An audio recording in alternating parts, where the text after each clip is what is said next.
All right, folks, this is Harris Sultan, the ex-Muslim atheist, and welcome to another episode of Sultan's House of Sin. Right.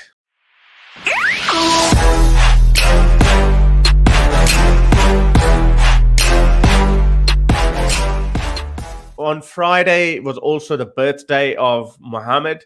I actually made a funny tweet about it because these Muslims tease me all the time. So I thought, I'll make a joke on that as well. They actually say that this is actually Muslim joke that they usually put that on me, but I thought I'll make a joke on, on these Muslim apologists or these Muslim jihadis. Actually, forget about it.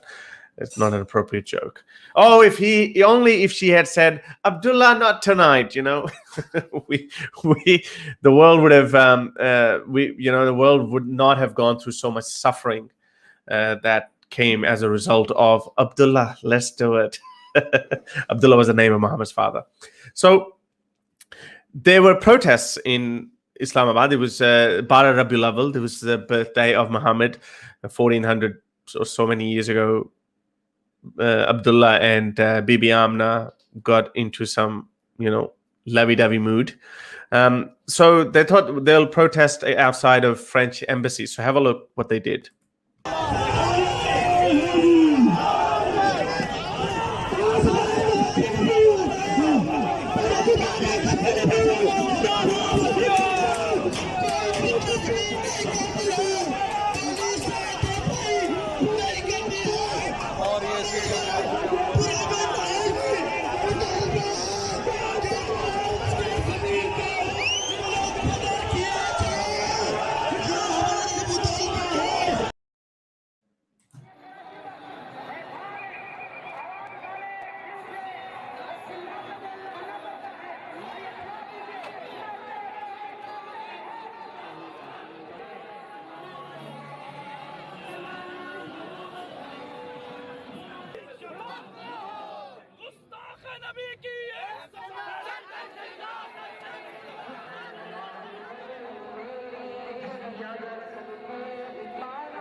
So these guys first was an attack on French embassy.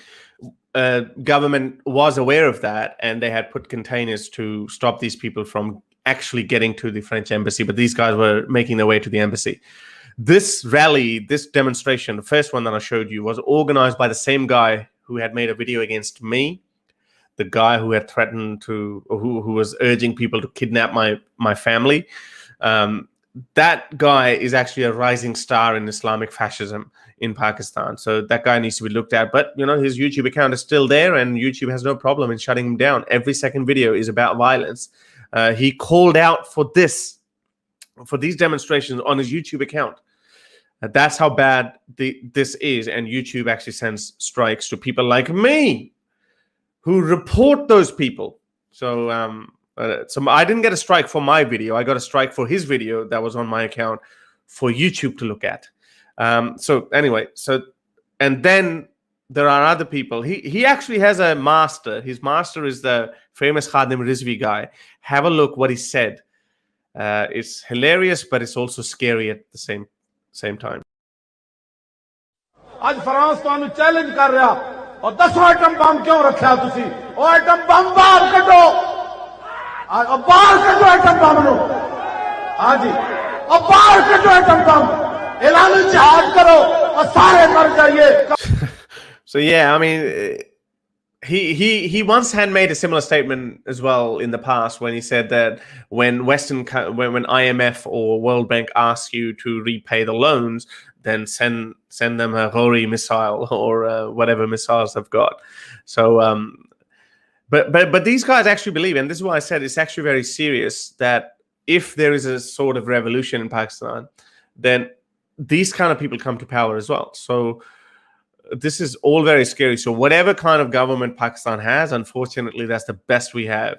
But don't expect it to get better anytime soon, because whether they're corrupt politicians or non-corrupt politicians, situation is not going to improve. But having said that, like the fact that French president is still standing, and what these Muslims don't realize, that the opposite to the French president is Marine Le Pen. She said, in view of the new ultraviolet demonstrations today in Bangladesh, demonstrated a call to behead our ambassador. You know, this is the pastime of an ordinary Muslim, to behead people. And Pakistan, the images that you just saw, I call for an immediate moratorium on immigration from these countries in the name of national security, MLP. She's not saying don't take any refugees from these countries. This is obviously, that's going to happen anyway. But she's saying even ban immigration from these countries. You know, it's as a Pakistani, it would have offended me a while ago, but no, I think it's a pretty fair call. It's a very fair call. That's exactly what's. These countries have to go into the self-preservation mode. There are these Neanderthals raiding into their countries. It's like Vikings coming in, pillaging their villages and cities, and they're doing nothing. Macron is the only one who's showing some spine, and we've been saying it for a very long time. I don't support banning immigration. In this case, maybe, you know, sure, go for it if you want to take that, fine. But I personally would say I wouldn't ban immigration. But what I would say is that there should be strong vetting process. The points that Macron raised, that, you know, these people tell us that women are not equal to men. Ask them these questions. Ask them, drill it down. And when they go for the visa application, that's when you ask them. Ask them, is it okay? Show them the photo of Muhammad. See what happens. If he gets angry, if his mouth starts frothing, say, you know, visa rejected. Get out. So ask them these questions. This is the only way. Otherwise, don't let them in. You don't have to. There's no. Western countries have no obligation to take these people in.